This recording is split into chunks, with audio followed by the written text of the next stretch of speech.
Does an atom have a color? The answer really depends on how you define having a color. The term color refers to visible light with a certain frequency or a mixture of visible light frequencies. Therefore, the word color describes the frequency content of any type of visible light.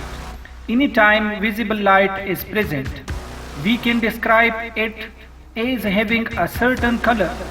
With this in mind, there are many different ways an object can reflect or emit visible light. Thus, there are many ways an object can have a color. While a single, isolated atom can reflect or emit visible light in several of these ways, it does not participate in all the ways.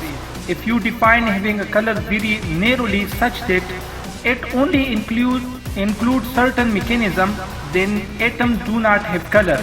If you define having a color more broadly, then atoms do have a color.